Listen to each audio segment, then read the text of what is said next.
Алтай дилис үргүлдүгө улалзын. Келер үйелер дилисти өрі көдөрүп ичкери апарзын. Көнү кочун. Туулардан келген балдар. Баштапкы бөлүк, баштапкы бажалык Кокшев Лазар Васильевич. Алты толукту агаш айылдын эжигинде тал түштөн бери эки эмеген керишип турду. Жайгы күн кырларга тукуу качан отура берген. Сар уйлар кабурдан мөөрөжүп жаңгылап келген. Темегендер эмдеге эле керишкенче. Күжүдүн койругу ош-кош сыраңдаган кичке тулуңду жатпак сыңдуу эмеген айылдын эжигинде турган узун жон тулуңду чала коркок тунчукту күнгө карара күйүп калган чыдалдуу колдорун белгестенип алган келинди эбире жүгүрүп, узак керишкенин улам кыйкылдап турган үле айткылап кирлүү чукуругун көргөзүп турду. Менин ажы дузумда бар, айыл журт баштаган эримде бар. Сенчилеп баш жок, баштак ач үрөн азырабагам. Тохто. Көп сайырхабада, көп байырхабада. Анде аралуу болорунда улачы карындашымды олустун эжиги сайын не бастырып ийген. Белиңе кийгени жиди берерде белге салып азыранган эди. Тохто. Анде аралуу болорунда не азырап албаган. Меге көп типылдабада, көп кедеңдебеде. Сен улачыга тийбе. Улачы сенин неңди жийди. Улачы сени кайын адаңчылап уязын таштабаган. Олуска шоотурбаган. Ончукпа гадет. Кайын адаң коммунадан көчөзүн ичип, койдун куйругуна карылып өлгөн эди. Карын кайрахан сөгүн калбачы жуган дуру. Карамай дайын калапчынын кара коюн уурдарга жүреле. Караңуда айланбай кара жаңыз коюн союп алган санаң энделе берди бе? Кабакчынын тоюнда кайыш корун божодуп эле ажанаттан эди. Анда да тойбогончулап, аш уурдарга алмардын алдына кире берген. Саконун алдына туруп, саназы чыккан эдиле. Сен неге саконсуба? Бар. Ол башка тыйрык жодоңду сый соктуруп алдың. Сен менин будуң сындырганча балдарыңдын башына чык.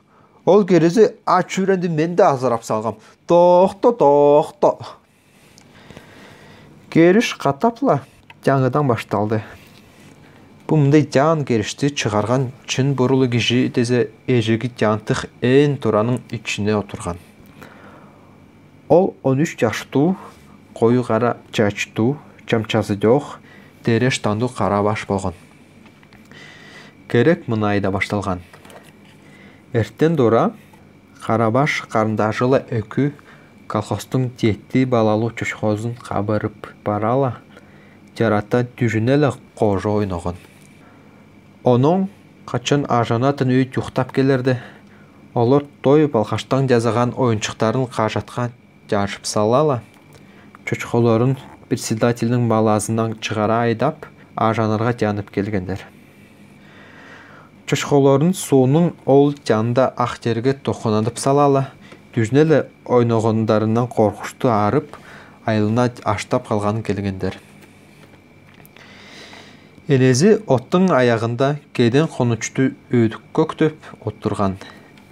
Ол та негеде тыйын ачынып калган улчактар сезип иеле унчугушпай, жаңысла чүмеректерин табыштуу кайра тартынып турдулар. Жаман көрмөстөрчүлап жарка чыкпай анда не туругар деп учунда энезе оларды арбай берди. Какайларды базалап тырышпактын картошкасына кабырдарба, шайтандар. Жок деп карабаш тумчугулу унчукты. Бери бас, арык көрмөс деп энезе койлонун жамап салган, боозунун терезинен илеп эткен жаман кыска шалбарын жарыха тодуп ачыктай эле унчукты.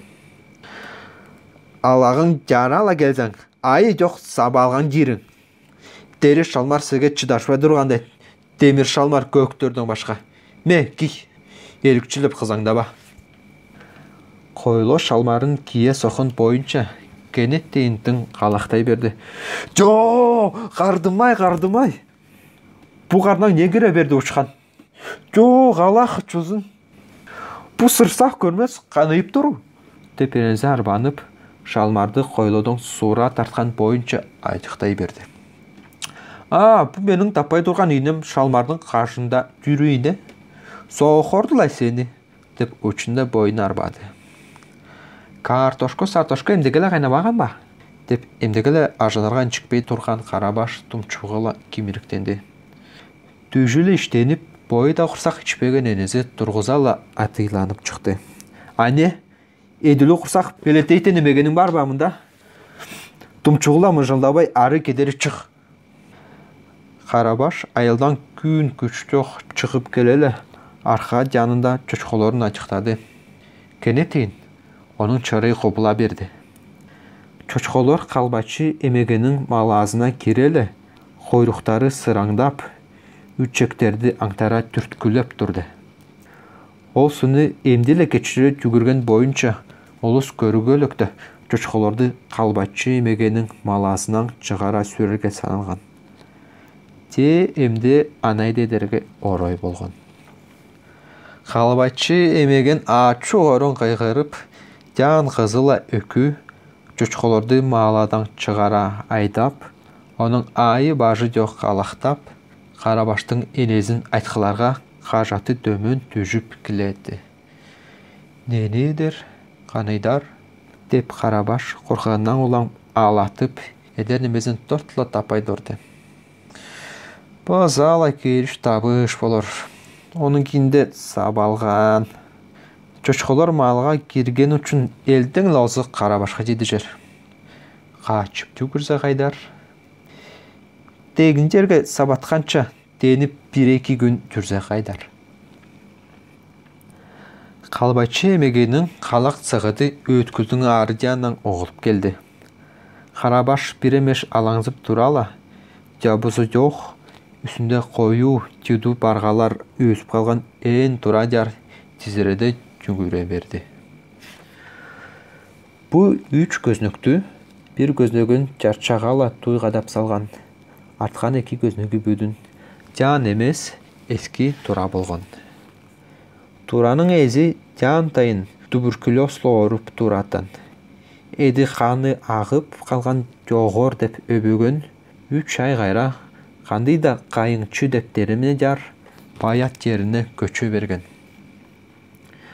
Андай атту деремні қандай жерде болған Қарабаш қолдың картасының педіреп тапай тураттан. Жоғыр өбігін балдарыла үйілі көче бергеннен бері көпті өтпөгін же туразының жабызы 3 айдың тұрқынна жоғала берген. Жабының жосторын қолдыла кежі қодарып тажи берген. Жабызы жоқ тураның үстіне қою барғалар өзі берерді. Тақалар андал оя тартқылап, жымыртқа салып тұратын. Қарабаш қарында жылай өкі, ол ән тураның үстінің айлы жар жантайының жымыртқалар дажып, айылдаш жетқан байсқан деп, боп-борбоқ ұлчақла жымыртқалар бұлажып, күн қайрал жоқ соғышқылап тұратын. Емде Қарабаш екі частың тұрғынынан шығара, бұл ән тураның үчінің Энезінің қалбачы емегенің керішкілеп тұрған тыңдап, едернемезін таппай, болды төгіліп алған құмаға қочаның мөзін жүрап отырды. Жақшы кежі сенің айлыңа да кірбес, деп қалбачы емеген оның Энезін айтқылап тұрғаны оғылады. Таңарқаба, дайың айлап келері тарақанды чайдан өскен нелі күнділедің деп, Энези қарозын жандырып тұрды. Кенет дейін керіш тоқтап, бірді даваш ұғылбай барды. Қарабаш чала сезініп, өрі тұрған бойынша жарчаға бекітеп салған көзнікті жоқтап, тышқары не болып жатқан тыңдай берді. Қайда да суның ол жанында балдарының ойнағын табы жоғылады. Байла, соның дерменің жазағылап жатқан болыр, деп Қарабаш үшінде сананды. Те бұл керішіп тұрған ұлыс қайдар барған болаттан. Керішпей төптешкілеп алды емеш бе? Қарабаш құлағын көзнікті туй қадап салған жарчаға жаба тұдала, оның ары тыңдады. бир де табыш жок. Карабаш шүрдү көзүнүккө арай жуктап келели, тышкары не болуп жатканын көрдү. Элден озо көргөн кишиси ол чеденин өткүлүн айра минип алган Байсхан болду. Калбачы эмеген эле Карабаштын энези керишип жатканын ол угуп эле, эмди энези Карабаштыла койлону сабаганын көрөргө келген болор. Байсхан жагын бултайтып алала, койлонун той балкаштан жазап жаткан немесин ачыктап отурду. Жарым ай кайра Байсханды энези уйду бозга эмзип салган, дүжүнө эле ойногон деп дарыска чыбыкла сабаган. Ол душта Карабашла койро Байсханды шоодуп не айлык каткырган эди. Эмди дезе Байсханга каткырарга келишти деп Карабаш ичинде ачурканып сананды. Койло бирде неме эзебей, ого өткөнүп, той балкаштан кичи жазарга албаданып отурду. Ол той балкашты канча да кирезет ныкып турса, те кижини, уйды, онун да өскөн немелерди ахасы кере эдип болбойтон. Андай да болсо, ол жана баспай туратын. Эмди энезинин эле Калбайчынын керишип де турганын укпай, ол жуханын кырына отуруп алала, болчок той балкаштын кишинин баажын жазап аларга албаданып отурган. Керишип турган эмегендер айылга киргиле берген болбой кайсын, onun үчүн Байсхан торт чыдашпай, айылдын эжиги жар конукчулуу ачыктап, onun иштегилеп турган томонокторду өлтүрүп, маңдайына эмезе титкезине таашып отурду. Карабаштын ла койлонун сапатканын көрөргө күнзеген өскө да балдар териминен келдилер. Алар жүктени жийип, ичижип алала, чүмүректерин табыштуу кайра тартыңгылап, уй сугатан чеденди кууза тургулап алган эмтир. Теремненин эдер немеси жок, эригип жүргөн иштери де келди. Же койла олорду да көрбөй, жылаңаш тизесиндеги той былгаштыла мылкып жатты. Кенеттен Калбачы эмегенин эле Карабаштын энесинин табыштары каттап логулуп келди. Балдар туш башка бардылар. Жо, здоровьем божоду деп Калбачы эмегенин кыйкылдуу шүнү угулду. Карабаш көзнөктөн туура секирип, эн туранын сок печкесин кини жар, сана жок алып ийди. Калбачы эмеген орой күскүдүндө жанып отурган кас ошкош кыйкылдап, кажаты өрө өттү айылы жар жанып баратты. Табыш ойтола тымый берди. Карабаштын маңдайынан сок тер тамчылап, бою печкенин тоозунан арайла жүчкүрбөй, тумчугун туй тудуп алды. Титкезиле жүргөмөш маңтай береди. Ол жескинип арайла кайгырбады. Тышкары азыйгыла бою коркуштуу тымык турду. Кенетин кандай да баланын өткөн үнү угулду. Койла! Күйдүңдө көрмөс келет! Пяу! Деп тургузала койлонун кыйгызы чөөлдү. Онун тилле кичине көйдүн башында элик маңтаганчылап, быдырт эткен табышы угулду. Бир канча өйдүн башында пяу деп кыйгызы кайда да агын суу жар барган жолду угулду. Карабаш чыдашып болбой, көзнөккө жүгүрүп келеле көрөрдү.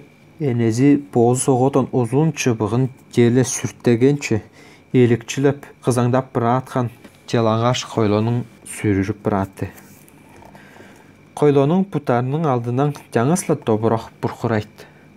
Бозу соготон чыбык кызаңдап бараткан учазына эки кадап тиерди, табыш этпеди. Койло чипле чишке жүгүргөн боюнча сууга кире конду. Энези өдүгүн чеберлеп, сууга кирбей жарата токтоп калды. Койло сууну чачылтып барадала, жылжыраак ташка тайкылып, же өрө турага өй жок болгон үчүн койло төрт тамандап туруп, суунун ол жанына кажатка чыгара маңтап чыгала кайра көрдү. Энези сүрүшпей, кажаттың алдында суунун ол жанында турганын көрөлү. Койлот да сүгенен улам, таненен улам, базагада пяу деп багырып ийди. Койлого жетишпей калганына ачурганып, энези агын суу кечире оны колундагы чыбыгыла кезетти. Акыр ойту жанарың арык көрмес. Кызаңдап алып келсең кычууң берерим. Торолойла келсең той балкаш тийириң. Эмди сыраңайла бурулу күлүктүң боюн Карабашты табар керек болгон. Сонуркаганынан көздөрүн тазырайтып алган ок тобур балдарды, колго бутка оролужуп турган иттерди, аштаганынан мөөлөжүп турган боозларды көндүрө базып отура, койлонун энези ачурганып айдынды. Акыр, бу мунун кара көрмөсү кайда баады болбогой? Карабашты көрдөрбү балдар? Деп жүктөнүп алган чүмүлүктү немелерден сурады. Чохол байскан тургузала жалтырап чыкты. Карабаш тоон коюп алала, туранын көзнөгүнөн кире берген. О, жайлап, капша айтсаң күчү сатылай. Деп койлонун энезинин чохол байсканга кыртыжы куруп, оны база чохол жестези сатылай ажыра карып айтты. Карабаш кайдан кире берген деп дилин кажылат. Карабаш көзнөктөн кире берген. Кайдан?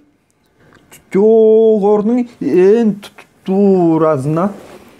Байдан анайда не айтпадың, учкан? Жок, бу момонун балдары кижиле болбос улустар. Деп Карабаштын энези ачуусун чохол байсканга чыгарып турду. Карабаштын энези арбанганча жогордун ээн туразына жуктап келди. Ээн туранын чыктуу сенегинен бир канча куштар калакташканча колго бутка согулуп чыга кондулар. Ол ээн туранын эжигин кайра тартарда эжик ачылбады. Карабаш эжикти ич жанынан күрчектеп алганын биле эле энези үнүн бийиктетип жакарды. Эжикти ач! Кароозу кылбады. Карабаштын энези бир эмеш сананып турала, анын ончосуна угулга дейдип өнөттүйүн тыңыда айтты.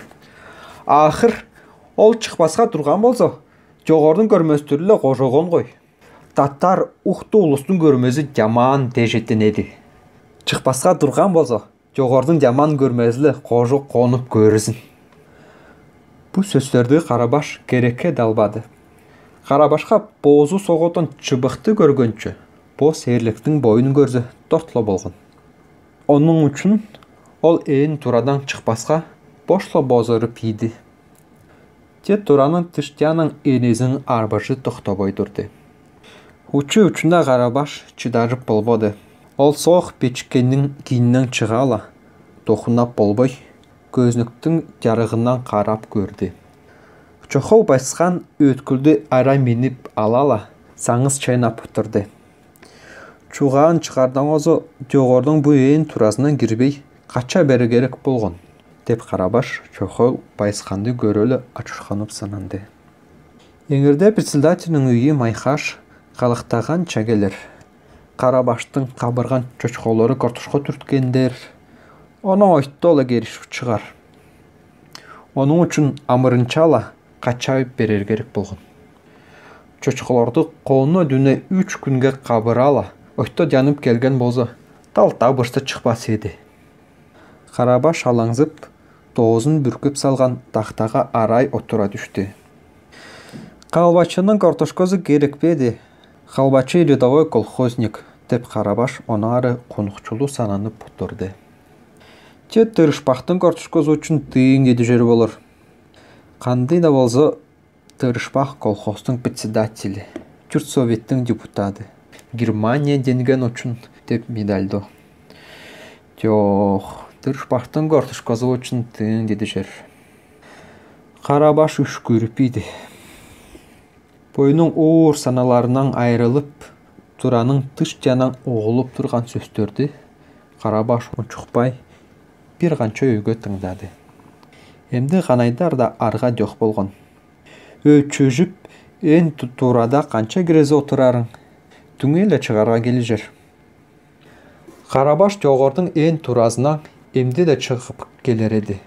Те бозу сугаттан өткүлдү үстүнө чохол байскан отурган үчүн ол алаңзып чыгарга болбой турду. Дерненин жүктенишкен, тидинишкен балдары тилбиркешип, ээн туранын көзнөгүнүн алдында тургулады. Иштер кенеттен бир үнле үрүп чыктылар. Төмөнгө аялдардан чөйлүп келген орук жолдо кандай да эмегенин ачуу орон кыйгы кышкызы чөйүлдү. Майкаштын келип жатканын Карабаш тургузалы сезбейди. Жүрөгү тирсилдеп, ал каттапла көзүнөн жар болду. Төмөнгө аялдардан төңдө ажыра келген жолдо тырышпактын үйү Майкаш ары бери жайханып, эдискидей үнүле эбире кырларды торгултуп, каалактап сыктап килетти. Майкашты журт жердин улузу татар келин дежети. Анайда оны улус онун алыш-колуш тили үчүн адаган деп Карабаш жакшы билетен болгон. Эмди Майкаш алыш-колуш тилиле алттан айры үнденип, арканы торгултуп килетти. Ой! Кабыргамынын ак малы картобумду жеп койду. Ой! Сабеттин малын кабырып, сананбас кайтканы болду. Ой! Ол көрүм кайтабады болбогой. Карабаш чыдашып болбоду. Ол өрө турала. Эжиктер каттуу алттап, эжиктин таттап калган күрчөгүн кодоро соголу. Эжиктен чыгып келди. Чыдашпай, эмдигеле сакып турган балдар жаңыз үнне сүйүнчүлүү кыйгырышып ийдилер. Карабаш чыгып келди! Карабаш башын салактадып ийеле, ичкери база бир алтам этти. Онун көзүнө элден озо көрүнгөн неме? Энезинин ачынып калган чогулдуу көздөрү эле дою кискегедүңөй чеденди айра менип алган чохол байсканын күлүмсүрөнүп отурган кирлүү бүдүрү болду. Карабаштын энези эле калактап турган Майкаш Карабашты таалап, эки жанынан чурап келдилер. Сен ушкан какайларды көрбөй картошко не бараткан? Карабаш каарузун жандырбады. Ол бичиктен кычырган жалтанбас геройлорго өткөнүп, башын бийик көтөрөлө, колдорун кайра тутунуп, жогордун ээн туразынын стенесине жаба турала. Өткөлдүн үстүндө күлүмсүрөнүп отурган чохол байсканга тескингедей көрдү. Майкаш Карабаштын учасына убактын будагыла согорду. Ол үн да чыгарбады. Энези арбанып, онун жылаңаш аркасына эки кадап алакандады. Те Карабаш унчукпай, калганчы күнүн чогуна кызара берген суунун ол жанында элбек жалаңдардыла көгөлтүрү марханы эрлүү бүдүрүлө ажыктап турду. Койло эмди жакшы көрүнөргө жодолору кызаңдап, суунун ол жанында акта амырла жүргөн чочколорду кыйгы кышкылы айдап кабырып жүрдү. Жайгы эңир аркаларды караңойладып, өзөктөрдү көгөртүп ийди. Арып алган жан олус чалгыларын жүктенгилеп, аяк казандарын тудунганча бригададан жаңгылап баштады. Иштен жаңгылап келеткен тииттердин өткүн каткыларыла шыңыруш кожоңдору уюктап калган жалаңдардын чаңкырышка тартылып калган тымык кобулардын үстүлө узак жаңгыланып турду. Өзөктөгү аялдардан коюу ыштар чүйүлүшет. Иштен жаңгылап келген эмегендерле келиндер самчып калган уйларын саап турганы угулат. Түжүнө ойноп, оюн бозусуна болгобой эмдерип салган балдардын калагы ла арбанган энелердин табышы угулат. Колхоздун уйлары жан дөңүнүн алдында сүт толгойтон фермадын ырак жок акта мөрөжүп тургулайт. Уй саачылардын табышы абарат таларга келген эмегендердин эрмеги сепараторун күлегени эле казыр буханын бустаганы ончозы алыжып, қолыжып, еңерге кейді арайынла кесінчүлі күйлеп тұрады.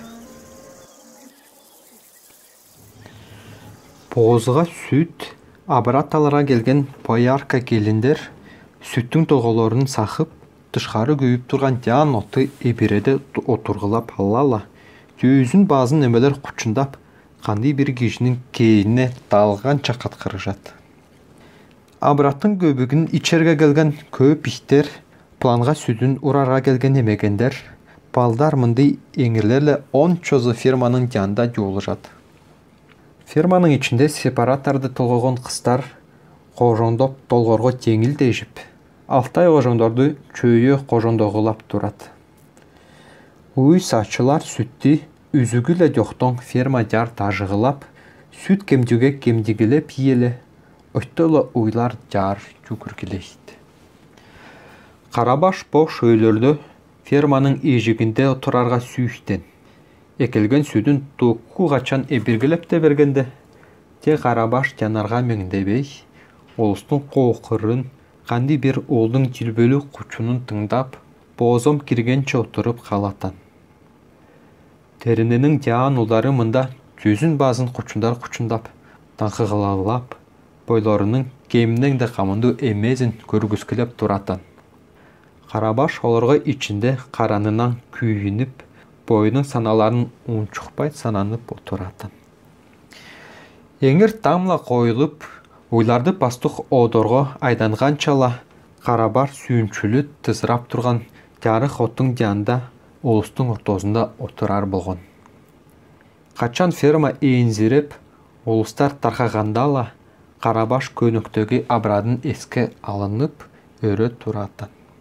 Қараңойда жанып кіледілі, таштарға бүдіріліп, ол анча көнік абрат төкпөгін.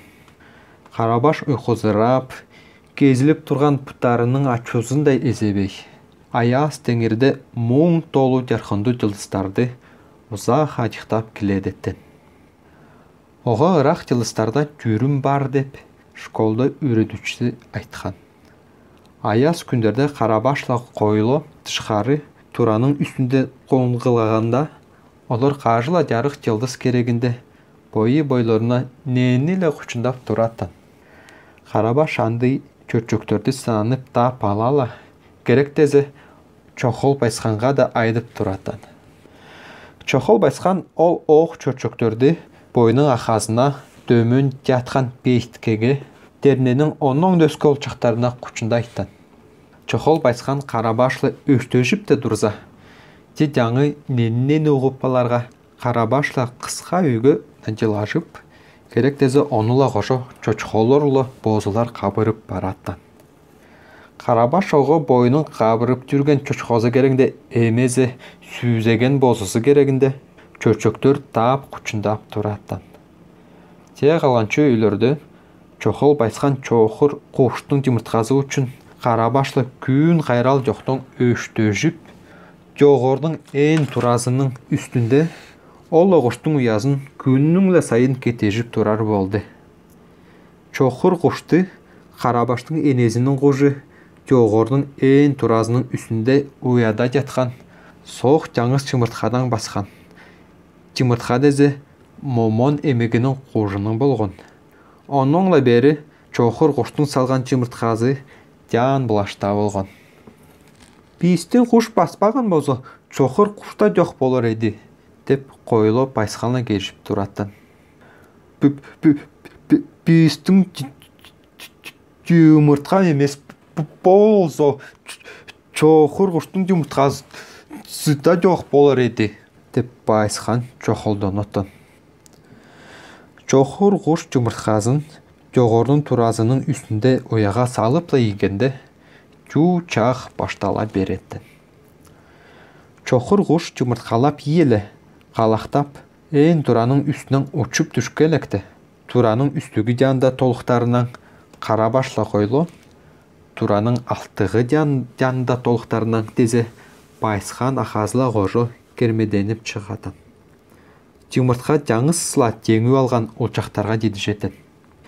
Байсқаның ақазы бригадаға алған бригадаға бұғыл тартарға жүре бергенде, чоқыр құштың жымытқазы көп сабазына Қарабашқала қойлыға деді жетін.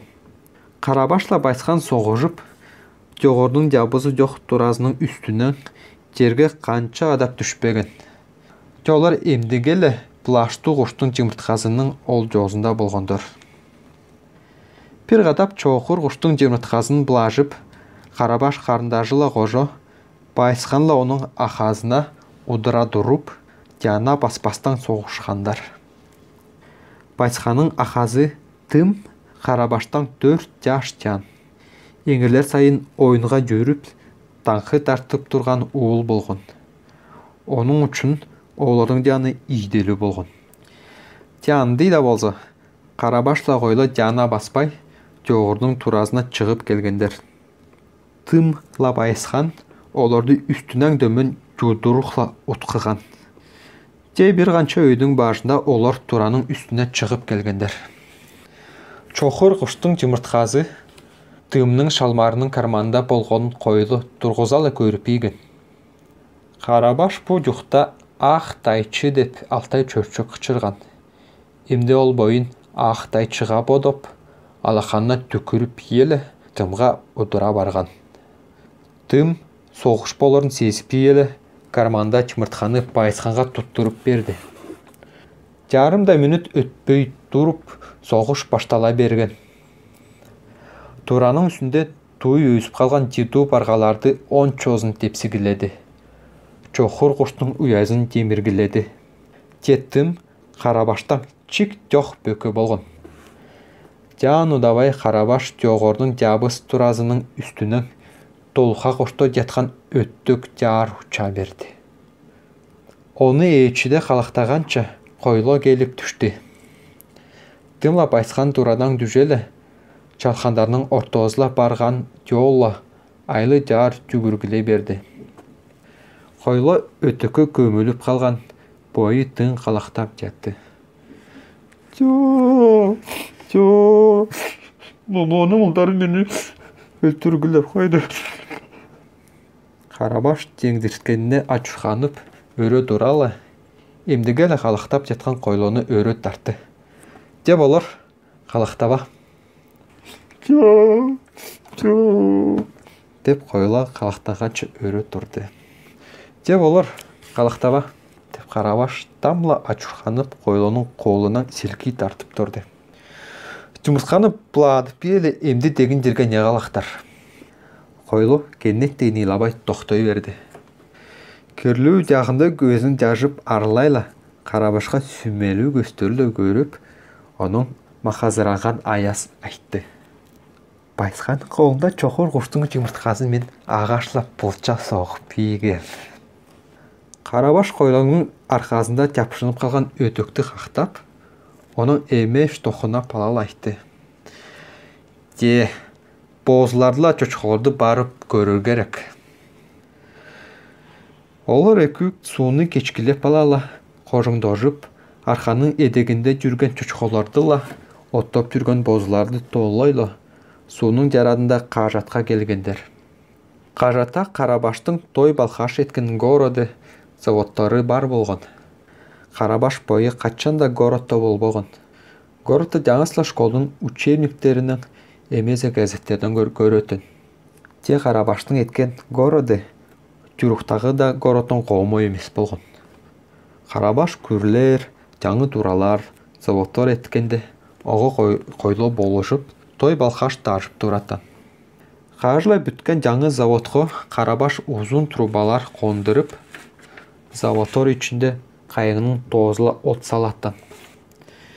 Чирік жадықтың одықтарыла от салғанда, Қарабаштың заводтары түжінелі ұшталып тұраттан. Олардың еткен городын жан ұлыстар да іштің кейінінде келіп, көргіліп тұрар болған. Оның дөзіп салған городын дерненің барамашла, жудабай деп пашта құлчықтары күннің леңірде келелі, теміргілеп, бұттарылы тепсей басқалап салаттандар. Қарабашла қойлы теміріліп қалған нендіңді ғару заводтарын ойтолы дөзөгіліп, ачырқандағаларынан улам илажып та тұратандар. Қарабашла қойлы чөчқоларын толып салала, қажатқа келгілерді олардың городын демергілеп салған. Олар қатапла той балқаш қазып, жаңы город өзөгөндір. Жаңы город көп этаж туралуу, жаң заводторлуу, жараш күрлерлүү болгон. Городдың тирмеден ажыра кежисинен бирде кежи бүтүн артпаган үчүн олорго жаңы улус жазарга келишкен. Оноюп олар чочколорун бош унутуп салгандар. Качан күн тал түштөн өтүп, кырларга жабызай берерде, чочколорду элден эле озо коюло эске алынган.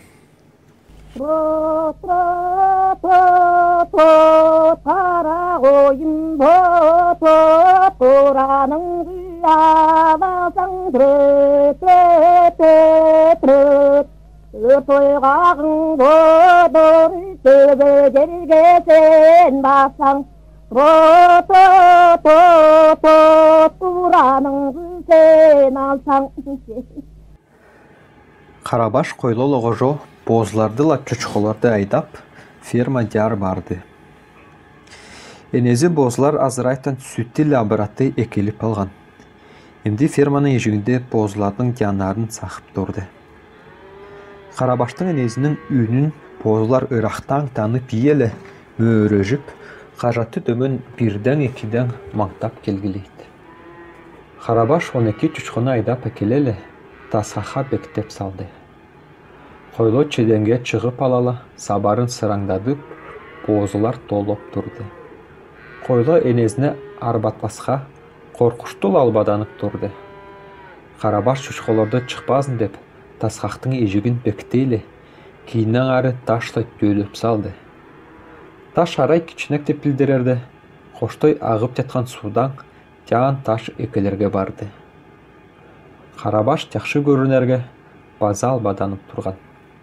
Жаан ташты кучактанып экелеле, тасхактын эжигин базырып салды. Энезинин бүдүжү эмдиге эле чугулду болгонун көрөлү, ташка базака таппарды. Чиденин үстүнөн койлонун сабары сыраңдап турду. Өлө бозумунда, чоохур бозумунда, чычкактуу бозу буйру. Карабаштын катапла таш экелип жатканын энези көрөлү, көнөктө сүйдүн ичпей, дүртүп турган бозуну табыштуу алахандап, ону Карабашты арбады. Бу агын сууну тажыдүгөнө бербезин токто. Агын суунун тажына тажыганча абрат барып экел көрмөс. Онун койлого кытыштанып унчукты. Сен арык көрмөс. Чеденге чыгып алалы колун сыраңдатып турган адың не? Түжериң бе жокпу? Колун сыраңдатканча койлорун кайда барган көр. Койло бозларды тоолоп божойло. Местин эдегинде отоп жүргөн койлору жаар көрдү. Онун отоп жүргөн 5 коюн мынаңла тоолоп, сабарын каттапла сыраңдада берди. Кара коянда, сары коянда, чоохур курананда. Эне, бардимай балазыла кожо жогула. Койло чеденин түжүрө секиреле, бардимай деп аттуу кара койду бедирип, багырганча сыктаганча мести өрө жүгүрдү. Карабаш 2 көнөктү дудунуп, абрат аларга төмөн ферма жаар жүгүрдү. Фермада бүгүн улус сүрөкөй көп. Абрат сакыган эмегендер тышкары күйүп жаткан отты эбере отургулап алала, кучундашып отурдулар. Сепараторду эбирип турган кыздар ферманын ичинде кожонтушкулайт. Боро чохур кучуях, бочу ажырауча берт. Бойума дүңөй көркийим, армияга жүрө берт. Оттун аягында боро шинелдүү, Будёновка деп шилемдүү, Адыбайдын оолу Бейтке чала кыйын жадып алала, база абрат сакып жатты. Адыбай була жукта городко жүреле, улуна боро шинелле Будёновка садып экелгени бастыра деремненге жарлуу болгон. Onun үчүн эмегендер сонурхажып, Бейткенин шинелин сыймагылап, бастыра жанан ажыктагылап, табыштуу кучундашкылап турду. Баттаазын, бу Адыбай башкала киши, барайын деген жеринде бажын да бурубай жүрө берер. Бұлай кеше ер жашына шақпырап, едеттен керегін едіп алмай жүрет. Шинелің тапчы емес пе, балам бейісткі. Какла раз. Деп бейтке тұмчығы өткірі ұнчығала, диштері өткірі чықырып еді. Аппаратқа жаңыла келген емегендер бейткенің киіміне қайқағылап тұрды. Ат тазын, бұл бейтке қандай айлы бөрікті ұлыстар? Буденовка.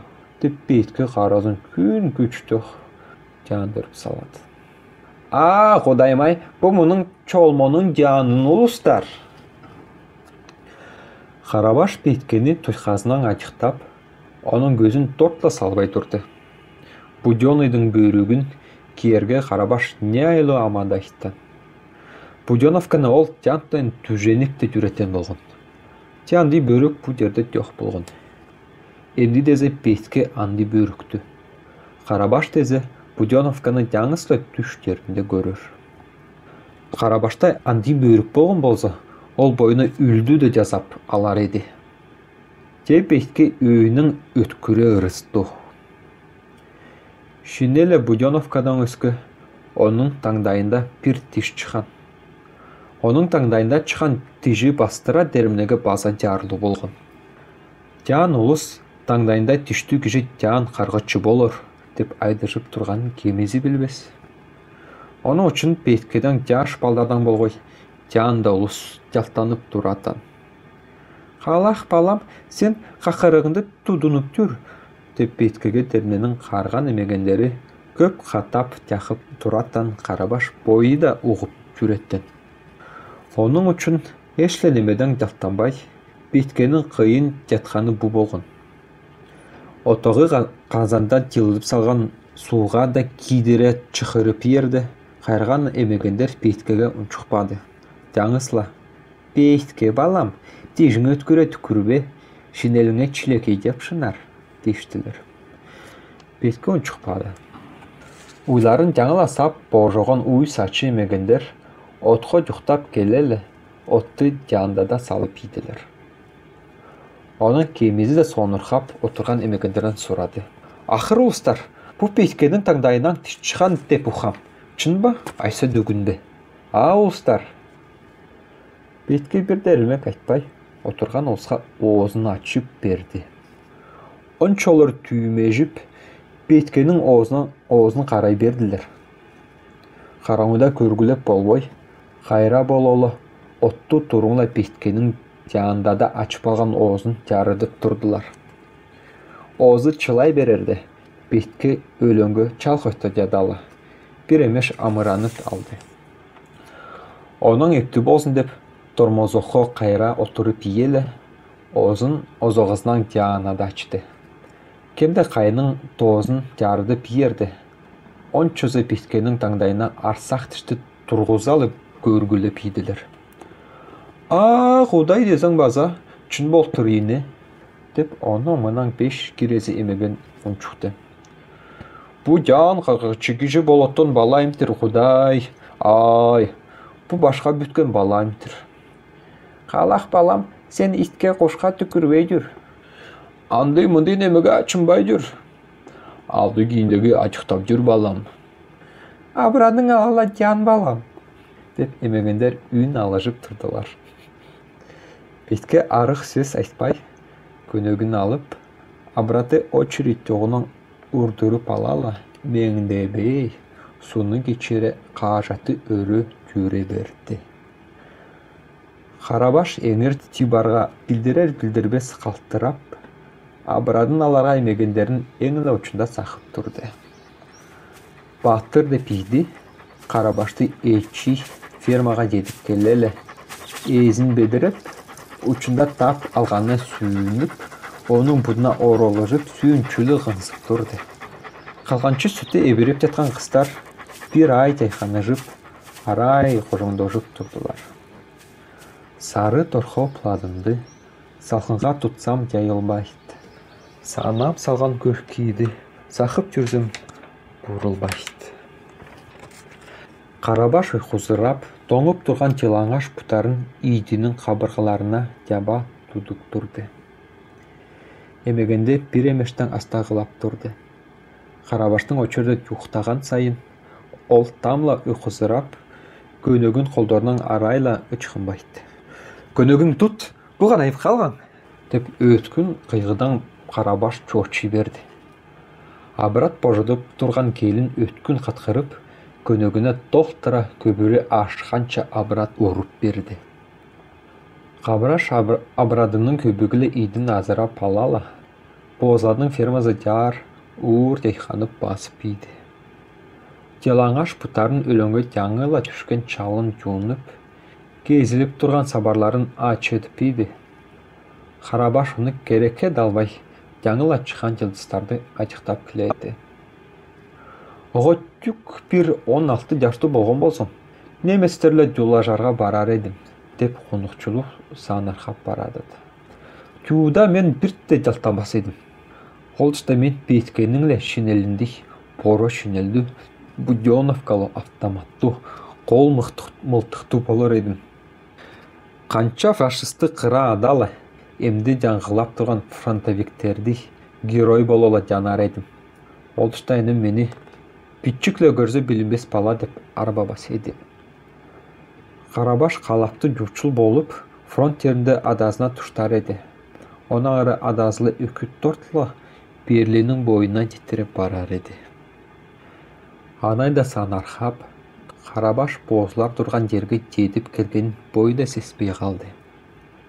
Енезе бозларын азырап божойлы, көніктерін жонып, қазықтардың бажына еліп қойғын емтір. Қойлы қойын тапты не, жоқ не.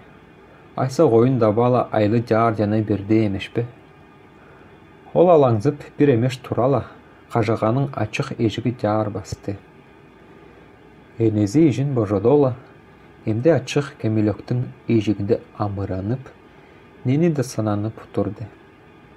Қарабаштың керекте келген ұқпады. Көніктің қалырай берген ұғала, кенет дейін жүкші берді. Бұмда кем? Абы сен не ұдадың? Абырат сақыға, деп Қарабаш түк тарайдан ұшықты. Енезе ермек айтпай өрі турала, ұлчағының бажын қатты алақандарлы арай сыймап еді. Оның анайда оқ жабы сүнілі айтты. Баштықтанбай, киченіп іште балам. Киченбес болзан қанай кіші болырың. Көнігіңді тақтаға тұрғызып салала жан. Қойлы айлында жансыған, қойды ерттен тапалалар. Қарабаш күрлі жүзін енезінің едегіне сүзелі, өксөп елай берді. Қойдың қату керегі, кен жақ еткен күч қолы, қардың құру үрігеске, işbütürge güç koyun. Ölüden kalın bu gayri ödük etken uz koyun. Ölüden koru yürüdekse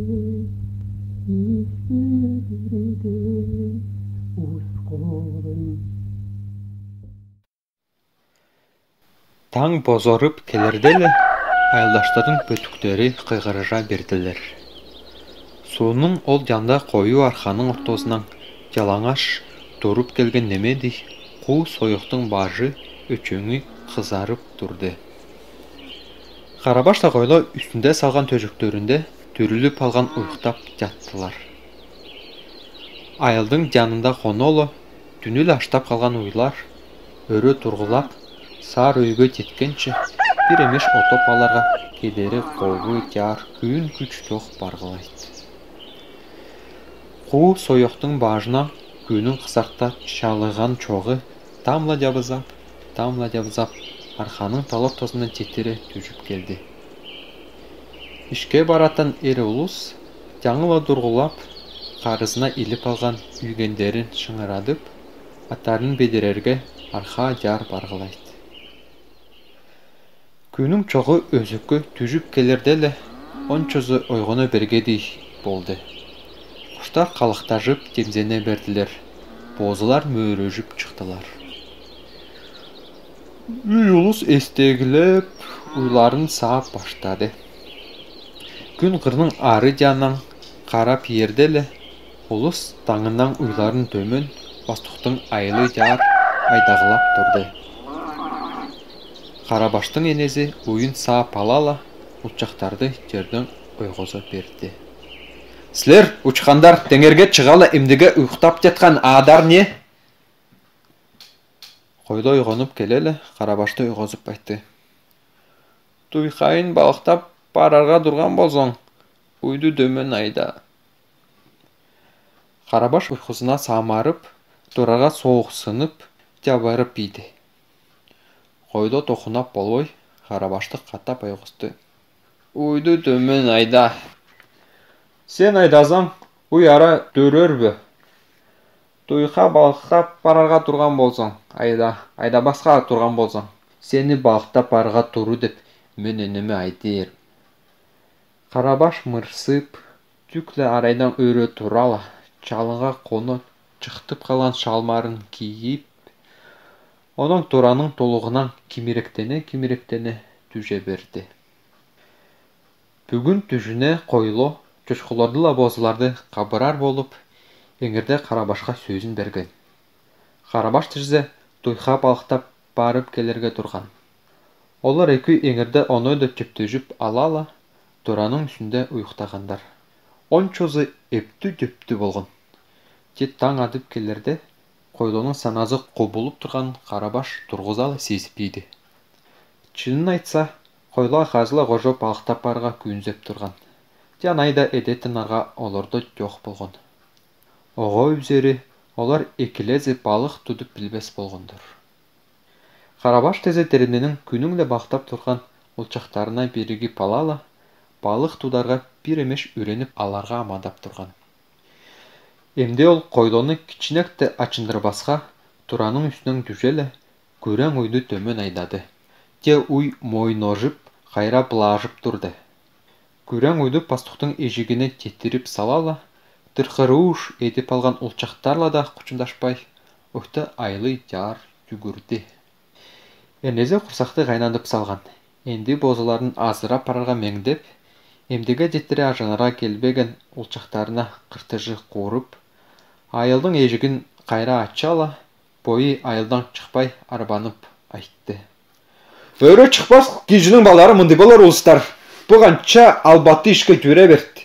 Менің ұлдарым ендеге тұрғалық. Менде бір екі жайзаң бар. Жалмаштарын меге қатчан бірді соқтырар болды ба. Бұ асқан құсақ соп бірат. Қойлы ұйқызына самарып, тураның үстінен кеске чіліп керіліп, клеткен енезі көрелі, атығыланып шықты. Жақшы ұстың балдары үйде қонотын еді. Абы менің балдарым жабының үстінде қонор болды. Та. Мен бір тұшта жақшылы неме көрбезір мені. Ағара көрмес қайда бады. Уй айдап барған, деп қойлы тұрғызал аудырауын шықты. Улачычыла самары пойдың гиннен өңөліп барғаны лауыл, саққыш жоқ. Қапша жуналы керіп ажан, мұнда сілерлі кірчежіргі өй жоқ. Қарабаш айылға керіп келерді, қойлы енезілі ғошы оттың аяғында отырды. Олар күлге көмген картошканы чекенге қожып тиіп отырдылар. Қойлы ұйқызына емдегелі самарып, көзін жұмып алала, аяқта чегенде жастыра қалбақтап отырды.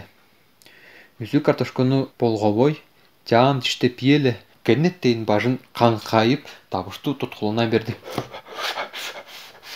Ол оқ тарыйын қойлының жағына енезінің алқаны келіп дейді. Көк теңері сені деп. Бұ шайтан құрсақ тиір болсы теңері дөң көрілі ішчіліп тұтқыланып отырар. Кежечіліп ажамас қайтқан бала бұ. Жоқ, өрілі шыққанар жоқ. Қойлы жаңыл ойғанып, көмген картошкаға чегенге керіне берді. Чошқаларды бүгін базала тырышпақтың баласына қабырала келдер. Тынарды ғиярым. Жоның өйі самнар керек. Қарабаш қойлыға чала бүдінбей, қортық үнілі сұрады. Ене? Мен бүгін балықтап барайын ба? Кен ожа балықты айттан, деп енезе ол оқ қатты үнілі ұдыра сұрады. аңчылығы жо парачы болғын. Самачының ұла саналы күжі бақтап барар ба? Тоқтаплы қал. Ол чүшқыларды жазап қабырзан оның оқ туза болыр. Парамашлығы жо барарым, деп Қарабаш қалғанчы жемдезін таштабай, қаттапла де бош үнденді. Парамашлығы жо аш құрсақ тапқаның андала дұрғай, деп әнезе қалғанчы сөзін қатты айдып салала, қарызынан көнігін еліп, бозыларын барып азарға ежіп яр басты. Қапшай арзан ала, ол қайқайлайырды қажанан дүрген шығарар, қарды қапшайып қалан болыр. Қарабаш лағойлы ажанғылап алала, қамчыларын алып, әнезін ечі бозылардың чеденен яр бардылар. Жолы оларға ғоротан келген Степан деп бұл тұштады.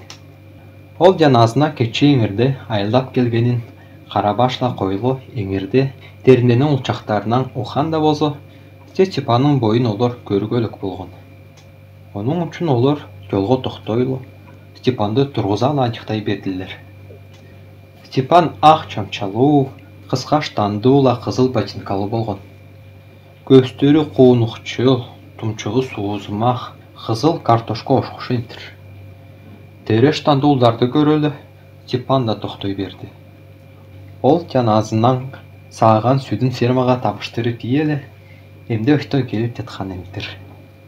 Степан таныш емес, қамчылу, чамчысы жоқ ұлдарды көрген бойынша, тәненің дочын тақаяғын суырып, абырақты көнігін жерге чебер тұрғызып ейді. Қарабаш Степанның адыла қамчысын беріп, екі қаттап тарсылдатты. Қойлы дезе, жолдан шығып, көк өліңгі бажы ажыра, қаттап-қаттап тұғылынып тұрды. Олайып, бірді ермек айтпай, олар ұзақ тұрғандар. Қамчысын тарсылдатарға Қарабаштың күніне тие берді. Сыңғар бұдылла секірерге қойлының да күніне дейді. Қарабаш Степанның көнігінде абаратқа сабарын болғап иелі, оның қойлыны ечедіп, дөмен жүре берді. Чөчқоларды енезе шығарып иген емдір. Ұлчақтар бозылардыла чөчқоларды беріктеріп алалы, арқада жарып жатқан жажаң жар айдадылар. Эне чөчқо мала жар қарышпазын деп, еп бедіріп, Қарабаш қойлығы бойының шүлтезін айтты. Эне чөчқоны дұжапсалар керек. Ауны ған айдадудаттан. Сөйлестің орозына күйдіріп алзас қайда барар ол? Ұлчақтар ончолы чөчқоларды баштап тұрған жон, ене чөчқоны пұлттырғы сөйлестің орозы жар айдадылар. Ене чөчқо сереніп, табышты қортылдай берді. Ол ары бері бұлаңдап, сөйлестің орозына торт тұқтабай тұрды. Ұлчақтар чыданықпай, чөчқоны тамлы сүріже берділер. Ене чөчқо чыңырып, өтті дерімді жар маңтады. Қарабаш тағойлы чөчқоны істежіп, дерімдегі сыр түгірікле келділер. Чөчқоның атшы ғорын чыңырыжына чыдашпаған ұлыс айылдарынан чығала, чөчқоны сүріжіп бір атқан Қарабаштыла қойлыны ағылан қажып ажықтап тұрдылар. Баттағын, бұ ақмалдың дабыжын кейжінің айғулағы донар, деп алты емендер түкіргіліп тұрды. Оларды бастыра деріненің ұлызы ажықтап тұрғанын көрілі, Қарабаш чөчқоны азидағызынан артық сүріже берді. Эне чөчқо атшы қорын чыңырып, керер дерін торт таппай дұрала, қоғыстың амбарларының алдынан кере қомды. Қарабашты көкүдіп, соның ол жанында тұрған айылдардан Қарабай қарсылдада қатқарып тұрды. Хо-хо-хо, Қарабай қақай ағыртып келдер, ой, сауаты өгін, адар, торбаға толып алған мұтығар айда. Қарабаш чөчқоны амбарларының алдынан шығаралы, тернені өрі сүйрішті. Учы ұчында арып чылап қалған чөчқоны ол жараңа өшті айдап әкелелі, тынарсып қойлыға айтты. Әне чөчқоға емде малаға кірбес. Ол бошарған. Әмді жаңасыла кейіннен көріп тұрмен балықтап барайын.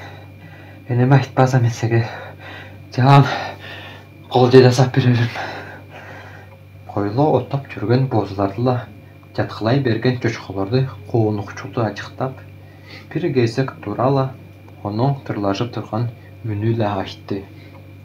Эмди мен жалгыз артып калайын ба? Карабаш айдары жок сүйүнүп, аксарактарды ажыра калып, сыңар будула секирип, саламчы бөгөнүн айлы жаар жүгүрдү. Саламчынын уулун аңчыны балыктап барах деп сурарга ол боюнда бек саланып алды. Кажата кече төзүгөн Городун жолой көстүн кырыла да болсо көрүп ийерге суунун жарады жаар жүгүрдү.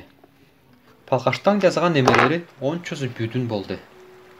Карабаштын Городун 10 жаштуу Тана деп кызычак, буттарын сый базып алала, унчукпай ажыктап отурду. Карабаш Тананы көрүп эле ичинде оморхой берди. Ол Тананын көзүнчө сыңар будула жаңы жерге секирип, бажы ажыра тоголонуп, ат чылап бышкырып, узак калды. Онон той балкашты алала, эчкинин бажын жаза кийди. Тана кара көстөрүн тозурайтып алала, кайкагандан оозун ачып ийди. Карабаш иттерди, бухаларды, чочколорду, бөтүктерди коркуштуу түргөн жазап, ончозун суу жаар мергедеп турду. Тана ого сүрен ачынып турган. Олорда сууга мергедегенче ого берсин деп айдынып албай, ол жаңысла көстөрүн типилдетип отурду. Карабаш жаңыла жазган адын суу жаар тың мергедеп эле, онун сыңар будула бийик секирип жүгүрө берди.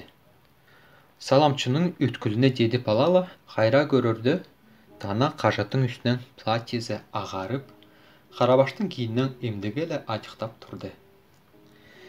Карабаш өткүлдөн эңчейип өтпөй, сыр жүгүрүк эле ажыра калып, Саламчынын тың ышталып турган чадыр айылына кире берди. Саламчы бөгөн калбайчынын карындашыла, уулачыла кожо оттун аягында отургулады. Эмегени айылдын улаазында ийилип салган тарга үзү божо уруп, аракы ичерге келген уулачыга каран кыртыштанып, тыркырууш үнү эле ортон улун аңчыны арбап турду.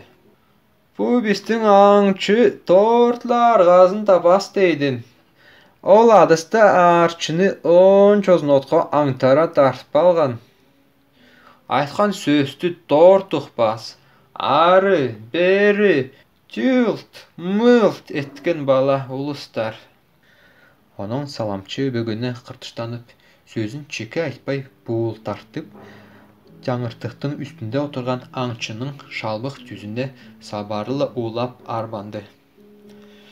Дем онун бүдүжүн көрзөр улустар.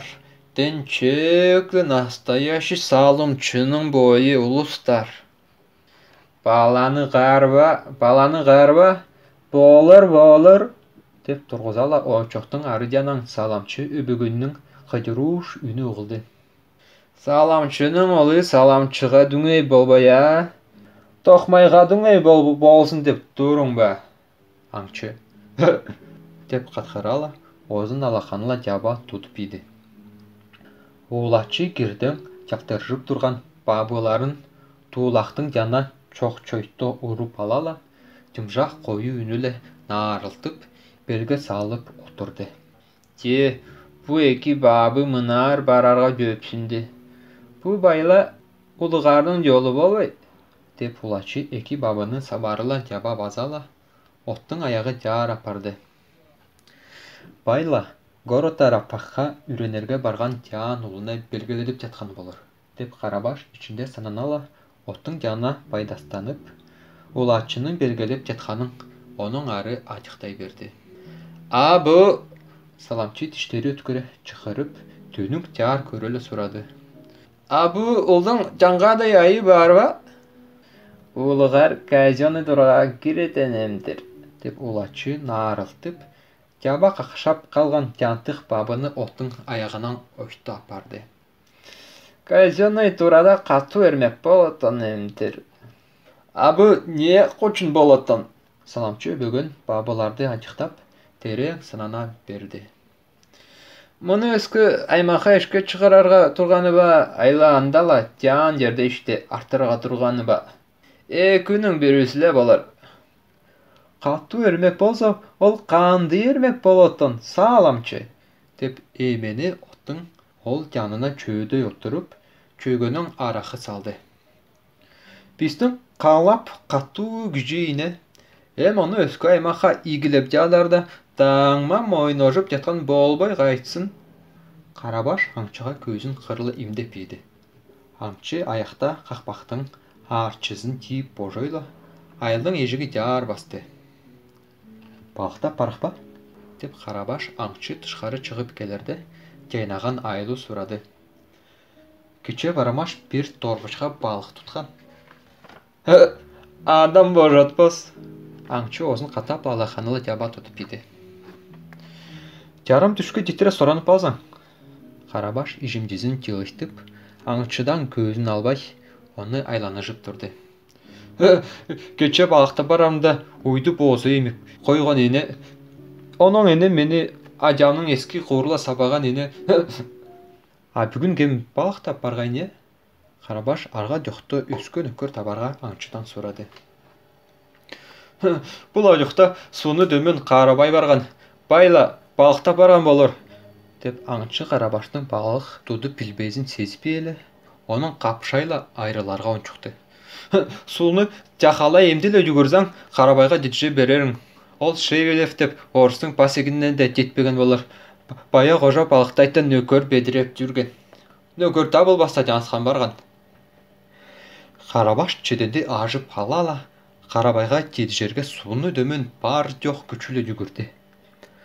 Будың ташқа да соғып алалы тоқты боды. Терненің әңілі алтығы ұчында тұрған қою ағаштардың ортозыла барған чичкечек тақ жолға деделі, Қарабаш өткін үнілі қиғырып үйді. Қарабай! Қарабай! Суының сыраңайла үстінде үкшейіп алған таш қаялар Қарабаштың үніне жаңылана берділер. Те Қарабайдың үні ұғылбады.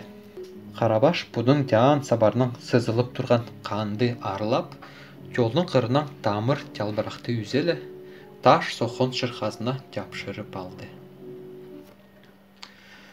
Ағын соның күркіреген табыжынан ұлам, Қарабаш бойының да үнін түк қарайдан оғып тұрды. Ол шырқасына жаңы жалбырақты жапшырып алала, суны ажықтап, база бір емеш төмен басты. Бұрылчықтың бері жанда тұрған соқ жаңыз қарағайға жетпей дұрып, Қарабаш Қарабайды көріп еді. Қарабай теңеске бастырып қойғын жан боро ташты айра меніп алала, көзін сықайтып, тілін тура тіштеніп алала, балық қорылып отырды. Қарабаш шалмарын дөрелі, суға керіп, база қорылыжы берді. Қарабаш соны тегінлі жерге чай балтып тұрғанын көрелі, Қарабай қолла жаңып оға шымыранды. Ақыр, табыш етпе. Қарабай қорода балықты мекелеп, делін қаттапла тура тере болғап, көзін аңтара көріп еді. Оның жүзін соғдып, ұрқыранып елі, бұтарыла ташқа дебініп, қороға қолын оның дере суға соқты. Ол ғытшап, көзін ойтолы қылайтып елі, тежін қыдырадып, итчілі суға жада берді. Ұзақ та болуады. Қарабайдың жүзі ойтолы жарқындалып, телі қаттап лауызынан шығып келді. Қарабаш теңіл тынып елі, керішпей, жаңысла сақып, керектің айын оның бүдіжінен айықтап отырды. Онызы көзілі имдеп, тілілі бұлғап, қалтырыжып, еркі үнілі құшындап жатты. Соның аңын сыймап тұтпай, көркүйдің құйрығыла ойнап турала, көксінен тұдып албай. Деп кенеттен дала берген кежетшіліп, бастыра бойы қорылып келелі, ердің көгөрте тіштеніп еді. Қарабай чырағанды жар ұрақ мергеде пиді. Балық күнің чоғына мөңін чүлеп сұрқырап, жарата қою тираларының ортозына барып түшті. Қарабай ташты айра мені пиелі, кей жерін қырылайтып, сан өрі көрелі, бодыпла қатқарап берді. Хо! Қарабаш Қарабайға өткеніп, бажын қаңқайтып пиелі, барлыла жоқ күчілі база қатқыра берді. Хой! Қарабай Қарабаштың арқасына қолла тап-тап айтты. Қарабайла қожы қатчан да алдырышпазың. Енді бұл торбышқаны салынып алалы, балықта ашып түрерің. Торбышқа толқын чолы балықтарсыз. Қарабаш кеден торбышқаны иіне ажыра салынып елі, жараның ортасында оқталып жатқан балықтың бажынан тудалы, торбышқаға кидері таштап еді. Қарабай соның ичілі, Қарабаш соның жарадылы, балықтап, суны төмен алдылар. Күн тамла биіктеп, тал түшке юқтай бірді. Суны жаратай бұжып пыра атқан көтіролордыңла қорымдалған таштарды туй бүркеп салған бороңоттордың тидына кежи езірге еді. Құшқаштар үзуден жажыңғылап, қожоңдошпой бардылар. Қарабаштың торбышқазы тамла уырлап, оның күчін шығарып тұрды. Бажына үзі өткеннен улам, оның бажы айланып, көстері қараңуйлап тұрады. Жол Қарабайдан жада қалбасқа, бойы бек тұтынып, оның жар таштан қажылап балығын өткін қатқыла отқып тұрды. Аштай бергеннен улам, ичи білдірбесінен açып тұрса да, те Қарабаш Қарабайдан артпай, қа жада оғы болышып та тұрады. Қолдары қороды Қарабайдың арқазын көгендер тіштегенде, Қарабаш оның арқазына қолыла табышты тажып етті. Қарабай қороларды ұзақ тоқтабай айланышпай тұрған. Те оның үшін жүктен шықты, Қарабаш тың арып та қалған болса, те оның артып қалбасқа албаданып тұрды. Темечі айрыдан ала қырғысты қобыға жеттірі, олар бірді балық тұтпады. Қарабай қороларды чала қорылып, төмен жақшы қороларға қапшай жетерге меңдеп тұрған. Қарабаш жылжырық таштара тайқылып, жыраларға иеленіп, Қарабайдың ачабын içine қарғап пыратты. Соны кечірі тартып салған түргөмөштің ұялары Қарабаштың жүзіне үзігілі жоқтан жапшынып тұрған. Те Қарабайдың тоқтар киресі жоқ. Қарабаш таштарға жетіп алала, амырарға тоқтойлы берерді. Кенеттен Қарабай тоқтып, қорға қолын суғала, телін туыра тіштеніп еді. Құдайға баш балықта болды, деп сананала, Қарабаш қоштой тұрған таштың үстіне отырып алды. Кенеттен өрет секірген бойынша тескінгеннен тың қайғырып еді. Қарабай, жылам! Те Қарабай көзін сықайтып елі, телін ары бері болғап, бұтарын чирей тебінелі суға жада берді.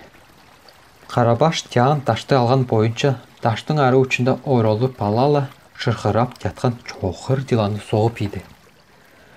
Жылан өрі чарчалып, тыйраңдай берді.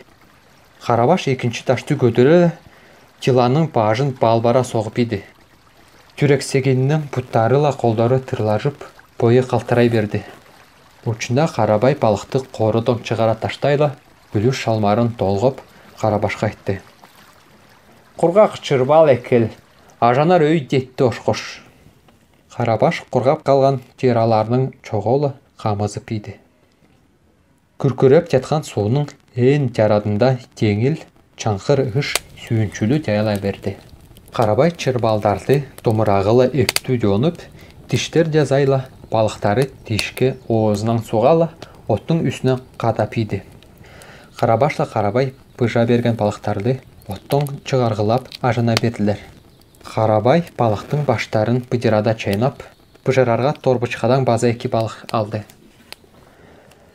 Күн тамла жабысап бұрады. Арқаның бажынан көліткі білдірбезінің бір емештің тамла жабысап келді. Серөнді сезіп еген құшқаштар өйттолы қожыңдошып шықтылар. Қарабай өліңгі амыра палала, Қарабашты бір қанша үредіп жадала, оның ұншықты. Емеш амыра пал, енді жаңған ая соны өрі балықтап барарыз. Хо-хо.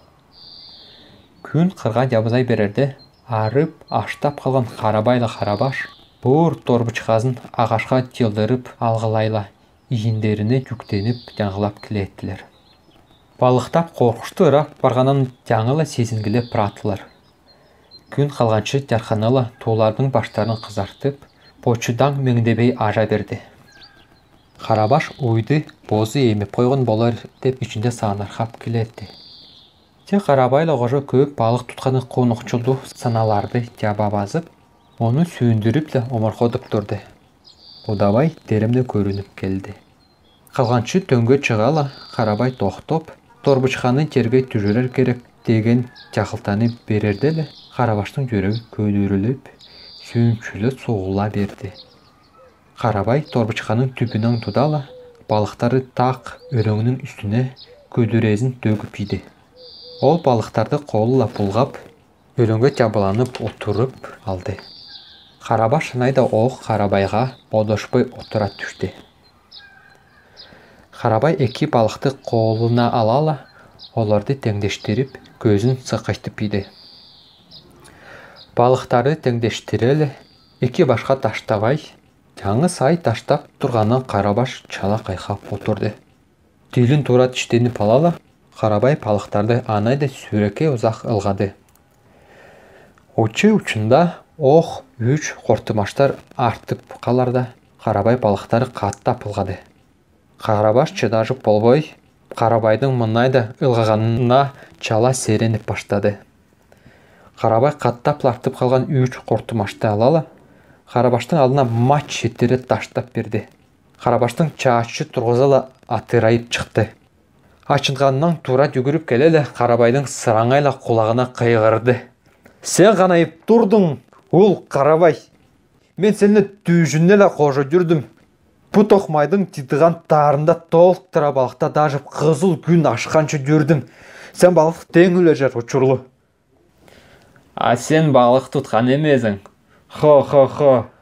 Деп Қарабай күршілдеді қатқырып, көк өліңгі жал қайтта жада берді. Қарабаш ачы құрын бадырып болбай, жолдың қырында жатқан ташты алған бойынша тұрып кілеткен Қарабайдың төжіне туда берді. Қарабай қатқызына қарылып, жолдың алтығы жаны жар аңтарыла берді. Қарабаш ескі кеден чамчазының едегін чөртшелі жая тұдала, Қарабайдың алдында жатқан балықтарды едегі жар еже берді. Қабырудан жанып пыратқан ойлар Қарабаштан үркігілеп, оны ажықтап тұрдылар.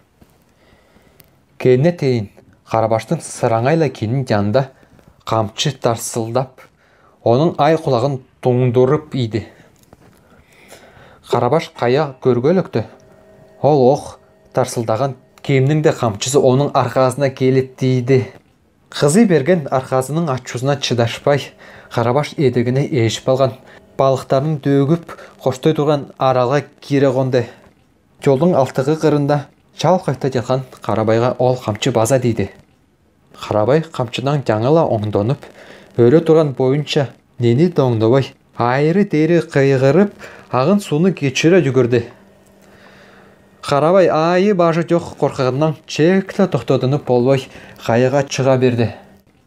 Оларды екі башқа тоқсқырып елі, олыстың алдынан ұйларын қабырып тұрған. Олыс арқадағанда, жантайын соғыш сүйіштен араққычы салатты өбөгін адынан меңдебейді жέλі, Қарабаштың да Қарабайдың үйлежіп албай тұрған балығын он чозын арчымағына теріп алды. Қайының үстінде тұрған Қарабайды ол қамчызыла база пирғатап кезеделі. Адына анайда оқ меңдебейініп, тарай берген ұйларын жуынадарға дөңді одыра арай жорты берді.